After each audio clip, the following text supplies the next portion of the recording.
Hello friends, السلام علیکم۔ Welcome to M U entertainment. M U entertainment میں آپ کا اپنا دوست محمد عمیر ایک نئی ویڈیو کے ساتھ حاضر خدمت ہے۔ دوستو، ویڈیو شروع کرنے سے پہلے آپ کو بتاتا چلوں کہ اب تک اگر آپ نے چینل کو سبسکرائب نہیں کیا تو پلیز چینل کو سبسکرائب کریں اور ساتھ بنے بیل آئیکن کو پریس کر دیں تاکہ چینل پر آنے والی تمام لیٹسٹ ویڈیوز آپ تک بآسانی پہنچ سکیں، اور اگر آپ کو میری ویڈیوز پسند آئیں تو ان کو لائک، کمنٹ اور شیئر ضرور کیجیے گا۔ ایک دفعہ کا ذکر ہے کہ ہلاکو خان اپنے گھوڑے پہ شان سے بیٹھا ہوا تھا۔ چاروں طرف تاتاری افواج کی صفیں کھڑی تھی۔ سب سے آگے ہلاکو خان کا گھوڑا کھڑا تھا۔ ہلاکو خان کے سامنے 3 صفیں کھڑی کی گئی تھی جس کو آج ہلاکو خان نے قتل کرانا تھا۔ ان کے سر قلم کر دو، ہلاکو خان نے گرج کر کہا، اور جلاد لوگوں کے سر کاٹنے شروع ہو گئے۔ پہلی صف میں ایک کی گردن گئی، پھر دوسرے کی، پھر تیسرے اور چوتھے کی۔ پہلی صف میں ایک بوڑھا غریب کھڑا تھا اور موت کے ڈر کی وجہ سے دوسری صف میں چلا گیا۔ پہلی صف کا مکمل صفایا ہو گیا۔ ہلاکو خان کی نظروں نے اس بوڑھے کو دیکھ لیا تھا کہ وہ موت کے خوف سے اپنی پہلی صف چھوڑ کر دوسری صف میں چلا گیا تھا۔ ہلاکو خان گھوڑے پہ بیٹھا ہوا تھا، ہاتھ میں لیمو لیے ہوئے اچھال رہا تھا اور اس کھیل سے محظوظ ہو رہا تھا، اور لوگوں کے قتل کا منظر دیکھ کر اس کھیل سے خود کو خوش کر رہا تھا۔ جلادوں نے دوسری صف پر تلوار کے وار شروع کیے۔ گردنیں آن کی آن میں گرنے لگی۔ جلاد تلوار چلا رہے تھے اور خون کے فوارے اچھل اچھل کر زمین پہ گر رہے تھے۔ اس بوڑھے بابا نے جب یہ دیکھا کہ دوسری صف کے لوگوں کی گردنیں کٹ کر اس کی باری بہت جلد آنے والی ہے تو وہ بھاگ کر تیسری صف میں کھڑا ہو گیا۔ ہلاکو خان کی نظریں بوڑھے پہ جمی ہوئی تھی کہ اب تو تیسری صف آخری ہے، اس کے بعد یہ کہاں چھپنے کی کوشش کرے گا؟ اس بے وقوف کو میری تلوار سے اب کون بچا سکتا ہے؟ 100 انسان مار دیے تو یہ کب تک بچے گا؟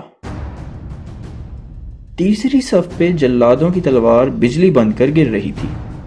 ہلاکو خان کی نظریں مسلسل اس بوڑھے پہ تھی کہ کیسے وہ بے چین ہو کر موت کی وجہ سے بے قرار ہے۔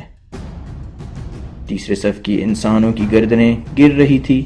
جلاد بجلی کی سی تیزی سے اس بوڑھے بابا کو پہنچا تو ہلاکو خان کی آواز گرجی، رک جاؤ، اس کو ابھی کچھ نہ کہو۔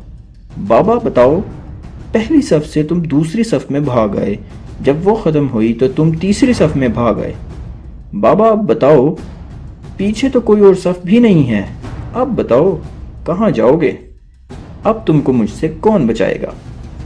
اس بوڑھے نے آسمان کی جانب دیکھا، پھر کچھ وقت بعد کہا، میں نے پہلی صف کو اس لیے چھوڑا کہ شاید میں دوسری میں بچ جاؤں، لیکن موت وہاں بھی پہنچی۔ پھر میں نے دوسری صف کو چھوڑ دیا کہ شاید تیسری میں بچ جاؤں۔ ہلاکو نے لیمو کو ہاتھ میں اچھالتے ہوئے کہا، بابا کیسی خام خیالی ہے، یہ کیسی بہکی باتیں کر رہے ہو؟ بھلا میری تلوار سے بھی کوئی بچ سکتا ہے؟ اس بوڑھے نے کہا، وہ اوپر والی ذات اگر چاہے تو ایک لمحے میں انقلاب آ سکتا ہے اور مجھے بچا سکتا ہے۔ کیسے بچا سکتا ہے؟ ہلاکو خان نے اتنے جوش میں کہا کہ اس کے ہاتھ سے لیمو گر گیا۔ ہلاکو خان چابک دست، ہوشیار جنگجو اور چالاک انسان تھا۔ ہلاکو خان گھوڑے کے اوپر ہی بیٹھتے ہوئے گرتے ہوئے لیمو کے لیے خود کو جھکایا کہ زمین پر گرنے سے پہلے وہ لیمو کو پکڑ لے۔ اس کوشش میں ہلاکو خان کا پاؤں رکاب سے نکل گیا اور وہ اس کوشش میں گھوڑے کے نیچے گر گیا۔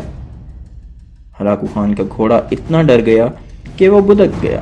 ہلاکو خان نے خود کو بچانے کی کوشش کی، لشکر بھی حرکت میں آ گیا، لیکن گھوڑا اتنا بدک گیا تھا کہ اس نے ہلاکو کو پتھروں میں گھسیٹ کر اور اس کا سر پتھروں سے پٹخ پٹخ کر مار دیا۔ لشکر نے جب ہلاکو خان کا گھوڑا پکڑا تو اس وقت ہلاکو خان مر گیا تھا۔ ہلاکو کا لشکر اس بابے سے اتنا خوفزدہ ہو گیا تھا کہ لشکر نے اس بوڑھے کو نظر انداز کر دیا۔ سچ کہتے ہیں، مظلوم کی آہ سے ڈرو، کیونکہ جب وہ آہ کرتا ہے تو قبولیت بہت دور سے اس کا استقبال کرنے کے لیے آتی ہے۔